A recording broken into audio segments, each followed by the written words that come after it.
ये आप बीती है अश्विन कुमार के परिवार की, जो पठानकोट पंजाब का रहने वाला है। अश्विन कुमार के पिताजी मां दुर्गा के भक्त थे और अश्विन कुमार का पूरा परिवार मां दुर्गा की भक्ति करता था। अश्विन कुमार के घर में एक मंदिर है जिसमें उनके पिताजी सन 1978 से पूजा पाठ किया करते आ रहे थे और उस मंदिर की देखभाल करते थे। तो एक दिन अश्विन कुमार ने अपने पिताजी से पूछा कि पिताजी बताइए, ये दुनिया कैसे बनी, ब्रह्मांड कैसे बने और इस संसार का रचयिता कौन है। अश्विन कुमार के पिताजी ने जवाब में कहा था कि बेटा, इस पूरे संसार की रचयिता मां दुर्गा है और इससे बढ़कर कोई भी नहीं है। ब्रह्मा विष्णु महेश भी इन्हीं की भक्ति करते हैं। अश्विन कुमार ने भी अपने दिमाग में ये बात बिठा ली कि माता रानी की भक्ति ही सर्वश्रेष्ठ भक्ति है। उस घटना के बाद से अश्विनी कुमार के पिताजी काफी दिनों से एक गंभीर बीमारी से परेशान चल रहे थे, जिसके कुछ समय बाद सन 2005 में अश्विन कुमार के पिताजी की मौत हो गई और पिताजी की मौत के 3 दिन बाद अश्विन कुमार अपने पिताजी की अस्थियां उठाने शमशान में गए थे। अश्विन कुमार अपने पिताजी की अस्थियां उठाकर जब घर वापस आए तो अश्विन कुमार के पिताजी की आत्मा अपनी छोटी बेटी यानी कि अश्विन कुमार की छोटी बहन के भीतर प्रवेश कर बोलने लगे। इस घटना से पूरा परिवार सदमे में था। अश्विनी कुमार की छोटी बहन अपने उन रिश्तेदारों के नाम बताने लगी जिन्हें परिवार में अश्विनी कुमार के पिताजी के अलावा कोई भी नहीं जानता था। अश्विनी कुमार के पिताजी ने अपनी छोटी बेटी के शरीर में प्रवेश होने के बाद बताया वह एक सीमित समय लेकर आए हैं, यानी कि उनकी आत्मा को सिर्फ 13 दिनों के लिए आई है। अश्विन कुमार के पिताजी ने बताया कि मरने के बाद मुझे कुछ भी समझ में नहीं आ रहा है कि मैं कहाँ जाऊँ, आगे सब अंधेरा ही अंधेरा नजर आ रहा है। अश्विनी कुमार के पिताजी ने यह भी बताया कि अब उनके पास कोई आध्यात्मिक कमाई नहीं है, यानी कि जो मां दुर्गा की भक्ति साधना की थी उससे भक्ति कमाई कुछ भी नहीं बनी थी। अश्विनी कुमार के लिए यह चौंकाने वाली बात थी कि जिस व्यक्ति ने पूरा जीवन मां दुर्गा की साधना की, आज उनकी आत्मा भटक रही है, यानी कि वह भूत बनकर इधर उधर भटक रहे हैं और वो कह रहे हैं कि इतनी पूजा पाठ करने के बाद भी मेरे पल्ले कुछ भी नहीं रहा। अपने पिताजी की ऐसी दुर्गति देखकर अश्विन कुमार काफी चिंतित रहने लगे और अब उनके मन में बहुत सारे प्रश्न उठने लगे थे कि जब मां दुर्गा की साधना से भी मोक्ष नहीं है तो कौन सी साधना है जिससे मेरा पूर्ण मोक्ष हो सके।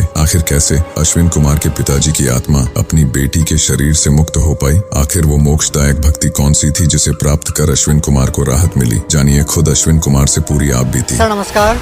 नमस्कार जी। क्या नाम है जी आपका? मेरा नाम है जी अश्विनी कुमार शर्मा। अश्विनी जी कहाँ से आए हैं आप? मैं पठानकोट पंजाब से हूँ जी। सर आपसे जानना चाहेंगे संत रामपाल जी महाराज जी से नाम दीक्षा लेने से पहले आप क्या भक्ति साधना करते थे? ऐसे है कि ये मैं बात यहाँ से शुरू करता हूँ कि हमारे घर एक मंदिर है फूलों वाली माता का, और वो मंदिर जो है दुर्गा का मंदिर है, शेरा वाली का। उस मंदिर में मेरे पिताजी सन 78 से वहाँ पर वो पूजा पाठ करते थे, उस मंदिर को संभालते थे। और उस मंदिर को जो है वो इतनी देर से संभाल रहे थे, और उस समय मेरी जो उम्र थी उस समय 5 साल की थी, 11 साल की थी। जब मैं उनसे क्वेश्चन करता था कि बेटा ये आप बताइए कि ये दुनिया और ये ब्रह्मांड कैसे बने हैं, उनको इस बारे में जो नॉलेज थी जो आम सबको थी। पर मेरे बात ये जो है सन 78 की बात है। उसके बाद क्या हुआ, वो मंदिर जो हमारा बना है वो एक चमत्कार के अनुसार हमें वो मेरे पिताजी जो है वो बहुत क्रिटिकल बीमारी में थे, वो ठीक हुए थे। तो उस समय हमारा यही था कि भी जो शेरा वाली है, जो माता रानी है, इससे बढ़कर कोई भी दुनिया में इनसे बढ़कर नहीं है। चाहे ब्रह्मा विष्णु महेश है, चाहे कोई देवी देवता है, सारे इनके अंडर ही हैं। और जो दुनिया बनाने वाली जो है ये दुर्गा ही है और इसके सिवाय कोई नहीं है। पर जब 2005 में मेरे पिताजी की डेथ हो गई, और उसके डेथ के चौथे दिन जब हम अस्थि लेने जाते हैं, उठाने जाते हैं, उस समय क्या हुआ कि अस्थि उठाने के जब हम हरिद्वार जाते हैं, जैसे सब जाते हैं, आम संसार भी सब जाता है, तो उस समय क्या हुआ कि अस्थि कलश जब हमने अस्थियाँ लेने गए, उसके बाद जब आए हैं तो आते हुए मेरे पिताजी का जो है, मेरी सिस्टर है, मेरी बहन है छोटी, मेरे से 9 साल छोटी है, उसमें वो प्रवेश कर गए। प्रवेश करने के बाद वही बातें करते थे जिनको मेरी सिस्टर ने कभी आज तक देखा नहीं, कभी उनके साथ मिली नहीं, उनको भी वो नाम लेके बुलाती थी जैसे मेरे पिताजी बुलाते थे। हमें कंफर्म हो गया कि ये पिताजी हैं हमारे। उन पिताजी बीच में उनके जब आए हैं तो उन्होंने आगे वो बातें की हैं जो मेरे एक शौक थी, मेरे लिए एक बड़ी शौक वाली बात थी। एक तो उन्होंने कहा बेटा हमारे पल्ले कुछ नहीं रहा, हमारे पास कुछ नहीं है, आध्यात्मिक कमाई कोई नहीं है हमारे पास। दूसरी बात उन्होंने कही बेटा हमें ये नहीं समझ लग रही है कि हम कहाँ जाएँ। 13 दिन रहे उस मेरी बहन सिस्टर में, 13 दिन के लिए। तीसरी ये कहते हैं कि हमें एक टाइम लेके आए हैं, टाइम फ्रेम लेके आए, इस टाइम फ्रेम में हमने अपने काम जो रुके हुए करने हैं, उसके बाद हमने चले जाना है। अब ये तीनों चीज़ें मेरे लिए शौक थी कि भी इतनी भक्ति करने के बाद सारी उम्र इन्होंने दे दी, सन 78 से लेकर 2005 तक सारी अपनी एक ज़िंदगी सारी एक दे दिया। हमने भी सारी उम्र इनको दुर्गा को समझा, माता रानी को सबसे बड़ा समझा, और माता रानी हमारे साथ किया क्या है। झटके से एक झटके से उनकी मृत्यु हो गई। मृत्यु होने के 5वें दिन वो मेरी सिस्टर में प्रवेश होकर बोल रहे हैं कि हमारे कुछ भी नहीं, हमारे पल्ले सब अंधेरा अंधेरा नज़र आ रहा है, आगे कहाँ जाऊँ मुझे नहीं पता। अब ये क्वेश्चन मेरे लिए एक बहुत बड़ी बात थी, क्योंकि आम जो खोज करने वाला बंदा होगा कोई, या खोजी होगा, उसके लिए तो बहुत बड़ी बात है। उसके बाद क्या हुआ कि जब पिताजी ने 13 दिन उसमें रहे, और उन्होंने एक तो बात की, हमारी भक्ति कुमाई ख़त्म हो गई, हमारे पास कुछ नहीं है।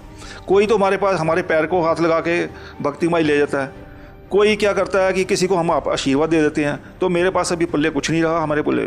मैंने उनसे फिर क्वेश्चन किया कि मुझे ऐसा आप बताओ कि आप उधर की बताओ जहाँ से आप आए हो, अभी डेथ के बाद जहाँ पर आप होके आए हो, जो क्या क्या देखा आपने, मुझे वो चीज़ें बताओ, ऊपर की चीज़ें बताओ, स्वर्ग की, नर्क की, जो भी है, जैसे भी है बताओ। उन्होंने आंखें बंद करके कुछ नहीं बताया। तो मैंने कहा कि मुझे तो वो ज्ञान चाहिए जिसमें क्या है कि सब कुछ पता हो मुझे, कि देवी देवते क्या हैं, कुरान शरीफ अलग से, ये मुस्लिम धर्म क्या है, ये धर्म भी सारे पता होना चाहिए, और देवी देवते सारे पता होना चाहिए।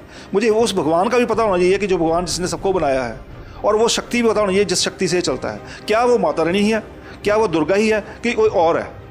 पर इस चीज़ का जो है वो अब नहीं पता लगा, क्योंकि उनको इस चीज़ का नहीं, वो बता नहीं पाए। उन्होंने क्या किया, मुझे अपना नाम उपदेश दे दिया कि ये नाम उपदेश ले लो, ये नाम उपदेश लेके आप भक्ति करो, और इस भक्ति के कारण फिर आपको पता लग जाएगा, सारा कुछ पता लग जाएगा। पर मुझे उससे कोई लाभ नहीं हुआ।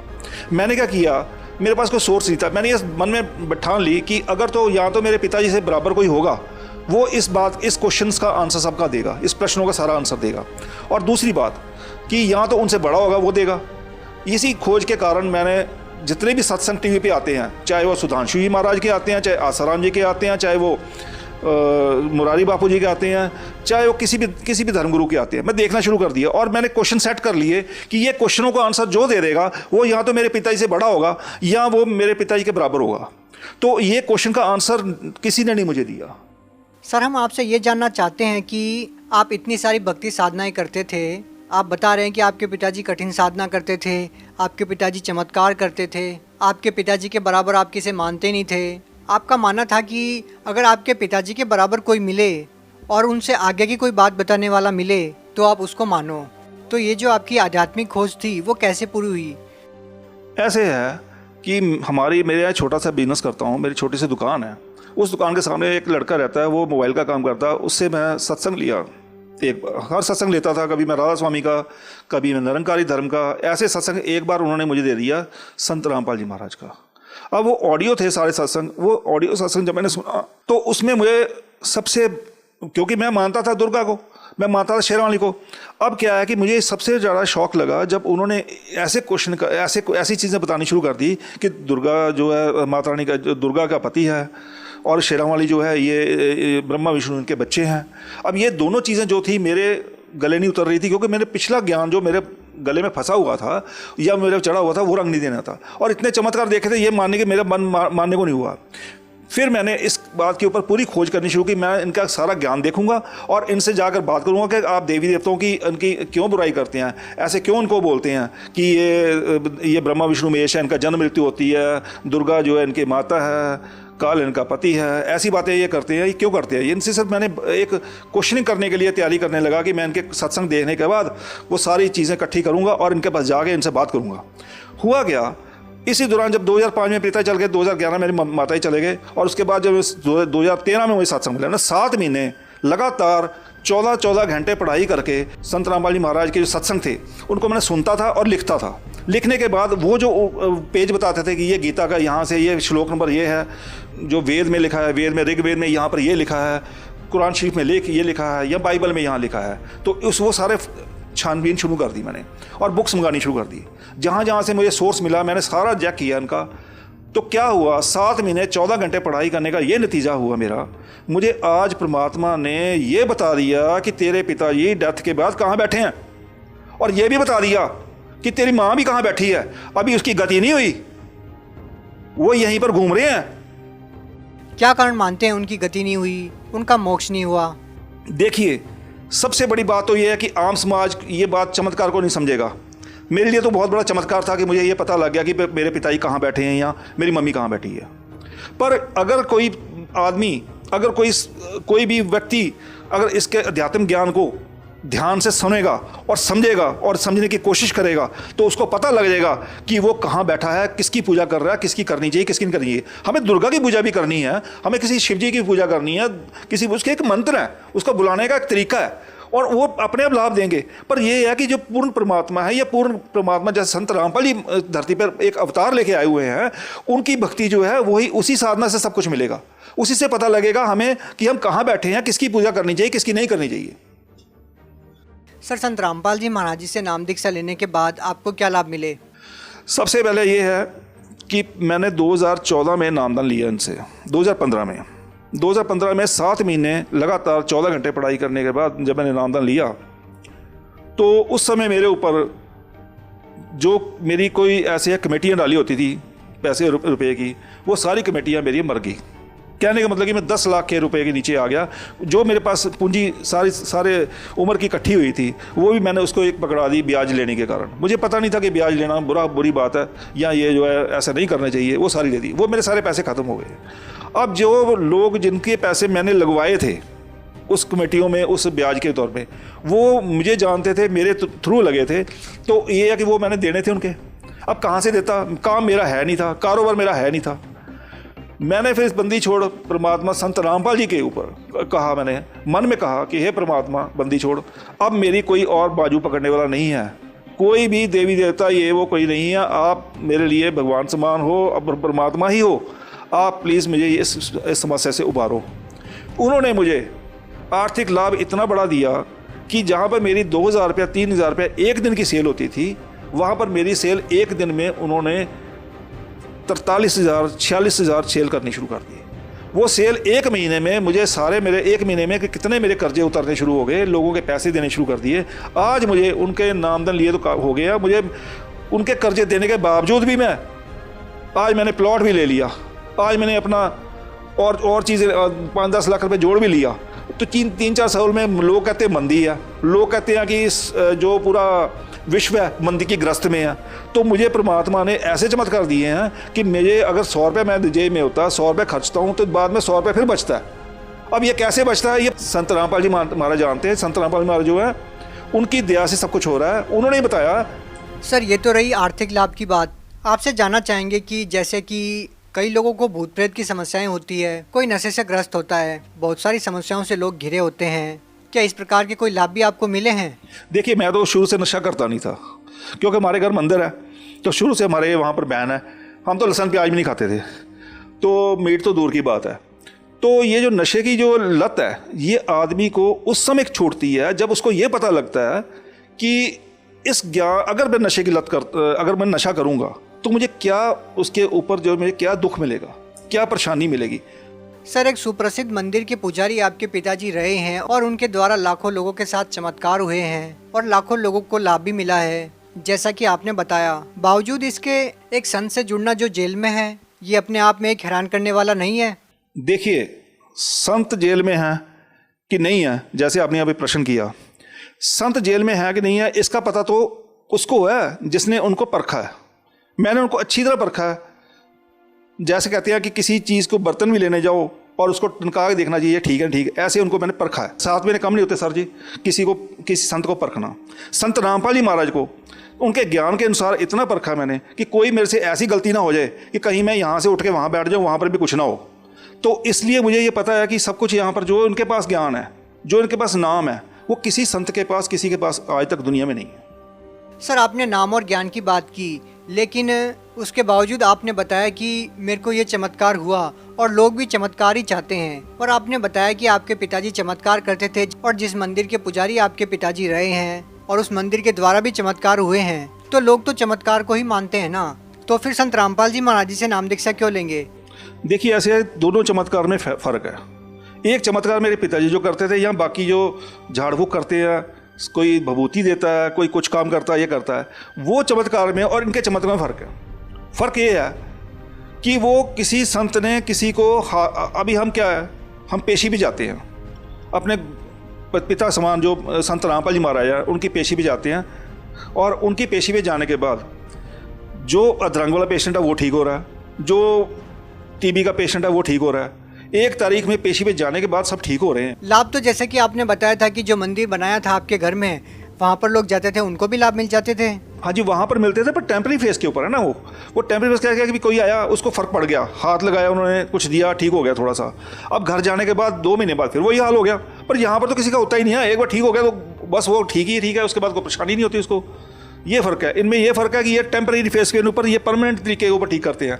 तो बाकी जो संत या बाकी हैं उनके पास टेम्पररी फेस के ऊपर होता है। सर, हमने पहले भी ऐसे बहुत से लोगों का इंटरव्यू लिया है जो पहले से सिद्धियाँ जानते थे, बहुत सारे चमत्कार वो कर देते थे, लेकिन वो आज संत रामपाल जी महाराज जी की शरण में है। उनका कहना ये है, औरों को तो वो लाभ दे देते थे, लेकिन वो अपने परिवार वालों को लाभ नहीं दे पाते थे और वो खुद ज़्यादा बीमार हो जाते थे। इसका क्या कारण मानते हैं आप? ऐसे है कि परमात्मा बंदी छोड़ संत रामपाल जी महाराज का ज्ञान कहता है कि अगर आप किसी को लाभ पहुंचाते हो तो उसकी जो अपनी भक्ति कमाई है वो हमें काट के उसको देनी पड़ती है। तो क्या यहाँ पे ये सवाल बनता है कि संत रामपाल जी महाराज ने अपने शिष्यों को लाभ देकर खुद जेल में गए हैं और खुद कहीं ना कहीं कष्ट उठा रहे हैं? अगर आपने जेल की बात की है तो जेल में जाने का परमात्मा जो है, हम नहीं मानते कि वो जेल में है। वो एक लीला कर रहे हैं, क्योंकि उनको ये नहीं समझते लोग कि जो संत हैं और एक आम आदमी है, एक पुरुष में और एक संत में और परमात्मा में क्या फ़र्क है। जब लोगों को ये पता लगता है कि परमात्मा में क्या फ़र्क है तो वो समझ जाएंगे कि भी संत रामपाल जी जेल में नहीं है, क्योंकि हम कभी भी चाहते हैं तो हमें वो मिलते हैं। संत रामपाल जी महाराज जी के अनुयायी कहते हैं कि जब संत रामपाल जी महाराज जी चाहेंगे तब वो जेल से बाहर आ जाएंगे। इतनी आस्था के साथ, इतने विश्वास के साथ वो ये बात कैसे कह सकते हैं? देखिए, एक संत रामपाल जी महाराज जो है, हमें पता है, हम जो है जितने भी धर्मगुरु हैं जो भी है, किताबें तो रखी होती हैं उन्होंने, श्रीमद् देवी भागवत कभी कोई किताबें सारी वही मानते हैं, पर उनके बीच में जो लिखा गूढ़ रहस्य है वो नहीं मानते। परमात्मा कुछ भी कर सकता है, परमात्मा संत के रूप में आता है या परमात्मा जिंदा महात्मा के रूप में आता है। जिंदा महात्मा की एक अपना अवतरण लेके ऊपर से सीधे आते हैं, परमात्मा किसी जिंदा महात्मा या साधु के रूप धारण करके आते हैं। संत रामपाल जी महाराज किस धर्म को श्रेष्ठ मानते हैं? संत रामपाल जी का नारा है, जो हमने उनका नारा लेके हम चल रहे हैं, हम उनका जो उद्देश्य है, जीव हमारी जाति है, मानव धर्म हमारा, हिंदू सिख मुस्लिम ईसाई धर्म नहीं को न्यारा। तो ये जो उन्होंने एक अपना स्लोगन दिया हुआ है वो हमें उनके अनुयायियों, हम उनके अनुयायी हैं, हम भी ये समझते हैं कि जीव हमारी जाति है, मानव धर्म हमारा है और इसके सिवाय कोई जाति नहीं है। परमात्मा ने हमें एक जैसा बनाया, इसके फ़र्क कोई नहीं है। आप भगत समाज को क्या संदेश देना चाहेंगे? भगत समाज को ये संदेश देना चाहूँगा कि अगर किसी को आर्थिक परेशानी है, जैसे मुझे थी, अगर वो ठीक करनी चाहता है तो वो किसी और की शरण में जाने की ज़रूरत ही नहीं है। क्या आपके अनुसार वही लोग जो आर्थिक लाभ चाहते हैं वही संत रामपाल जी महाराज जी की शरण में आए? देखिए, आर्थिक, सामाजिक, शारीरिक किसी भी तरीके की कोई परेशानी किसी को है तो मोक्ष कैसे होगा सर? मोक्ष जो है वो एक अलग बात है।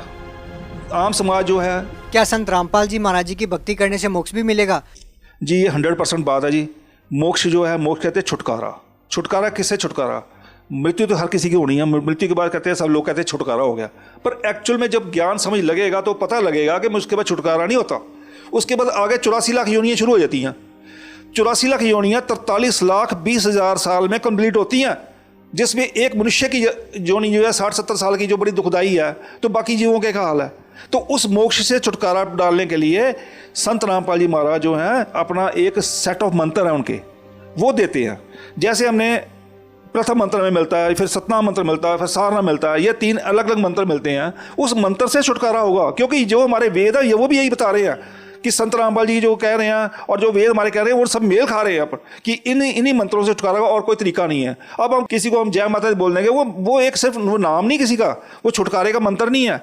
किसी देवी देव की भक्ति करनी है, शिव की भक्ति करनी है हमने, या किसी भक्ति, उसका नाम है, उसको बुलाने का नाम है, उससे भक्ति होगी। वो भक्ति भी इकट्ठी होगी, संचित होगी। जब भक्ति संचित होगी तो पाप कर्म कम होंगे। जब पाप कर्म होंगे, हमारा बैड अकाउंट खत्म होगा, तभी तो हम मोक्ष पाएंगे। बैड अकाउंट खत्म ही नहीं होगा तो कैसे मोक्ष पाया जाएगा। तो लास्ट में आप भगत समाज को क्या कहना चाहेंगे? मैं समाज से हाथ जोड़ के बेनती करता हूं कि इनसे नामदान किसी ने लेना है तो लो, नहीं लेना तो मत लो, पर एक बार इनका जो ज्ञान है वो सुनो, वो देखो। यूट्यूब के ऊपर आप देखिए, सर्च करिए, संत रामपाल जी महाराज के ज्ञान को सर्च करिए, देखिए उसमें क्या क्या कह रहे हैं। वो देखने का कोई बुराई नहीं है, सुनने में कोई बुराई नहीं है। देखने और सुनने के बाद क्या कि आप खुद ही फैसला करेंगे कि हम कहाँ बैठे हैं। और इसके बाद आप ये क्लियर कर हो जाएगा, आप उसके बाद रह नहीं पाओगे कि संत रामपाल जी का नाम मैंने नहीं लेना।